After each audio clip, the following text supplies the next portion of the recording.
কই গো, কি হলো? শুনতে পাচ্ছ আমার কথা? উঠে পড়ো, সকাল গড়িয়ে বেলা হতে চললো। উঠে পড়ো এবার, না হলে তো কাজের জন্য দেরি হয়ে যাবে। আরে কি হয়েছে কি? সকাল সকাল চেঁচাচ্ছ কেন তো? আরে আজকে সকাল থেকে বৃষ্টি হচ্ছে, দেখতে পাচ্ছ না? আজকে কাজে যাব না, আমাকে একটু ঘুমাতে দাও তো দেখি। হ্যাঁ, আমি দেখতে পাচ্ছি সকাল থেকে বৃষ্টি হচ্ছে, কিন্তু তোমাকে কাজে তো যেতে হবে। সামান্য কিছু বাজার আছে, ওটা দিয়ে আর চলে যাবে। আবার ঘরেতেও সেই রকম কিছু নেই। এই তো কদিন আগে বাজার করে নিয়ে এলাম, এর মধ্যে শেষ হয়ে গেল। তা আর শেষ হবে না? তুমি একদিন সামান্য পরিমাণ বাজার করে নিয়ে আসো, আর সেটা কি সারা মাস ধরে চলতে পারে নাকি? আরে উঠে পড়ো, উঠে বাজারে যাও। দেখো গিন্নি, আজ সকাল থেকে প্রচন্ড বৃষ্টি হচ্ছে, আজকে আমি কাজেও যাব না আর বাজার করতেও যাব না। যা আছে আজকে ও দিয়ে চালিয়ে নাও, কালকে সকাল সকাল উঠে আমি কাজেও যাব আর বাজার করেও নিয়ে আসবো। এখন আমাকে বিরক্ত করো না, ঘুমোতে দাও তো দেখি।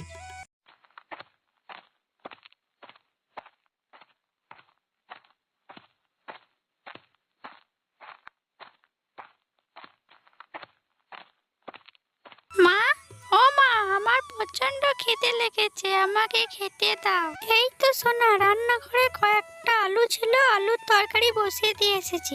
আর কিছুক্ষণ অপেক্ষা কর, তরকারি হয়ে গেলে খেতে দিচ্ছি তোমাকে, কেমন? ঠিক আছে মা, তবে রান্নাঘরে গিয়ে বসে অপেক্ষা করি, তরকারি হয়ে গেলেই খেয়ে নেব। হ্যাঁ সোনা, তুই যা, গিয়ে আগে হাত পা ধুয়ে নে, তারপর রান্নাঘরে খেতে আসবি, কেমন?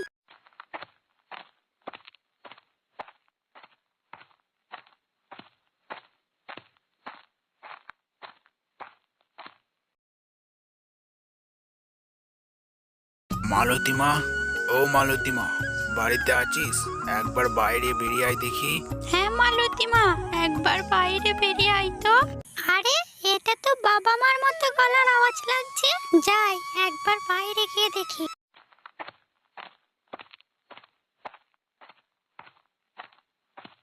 আরে তোমরা হঠাৎ করে আমাদের বাড়িতে চলে এলে, আবার এই ঝড় বৃষ্টির দিনে? হ্যাঁ রে মা, চলে এলাম এই ঝড় বৃষ্টির দিনে।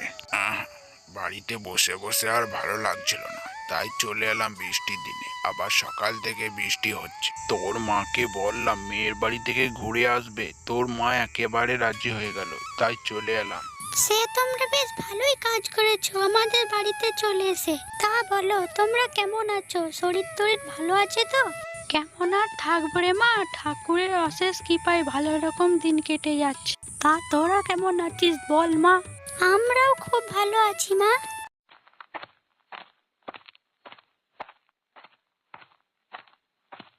আরে দাদুন দিদুন, তোমরা কেমন আছো? দিদি ভাই, খুব ভালোই আছি। এ নাও, তোমার জন্য মিষ্টি এনেছি। আরে বাবা, তোমাদেরকে এসব আনতে কে বললো? জানো তো, তোমার নাতনি মিষ্টি পেলে আর কিছু চাই না। আরে এত মিষ্টি খেলে শরীর খারাপ করবে তো। তার আনবো না, আমার 5টা নয় 10টা নয়, একটা মাত্র নাতনি, তার জন্য তো এতটুকু করতেই পারি। আর একটা হাঁস এনেছি, আর থলির মধ্যে কিছু জিনিস আছে, ঘরে নিয়ে চলো। ও মা, তোমরা আবার হাঁস আনতে গেলে কেন গো? কেন রে, তুই তো বিয়ের আগে হাঁস পুষতে ভালোবাসতিস, তাই নিয়ে এলাম। ঠিক আছে ঠিক আছে, পরে কথা বলবো। তোমরা আগে ঘরে চলো, বাইরে প্রচন্ড বৃষ্টি পড়ছে।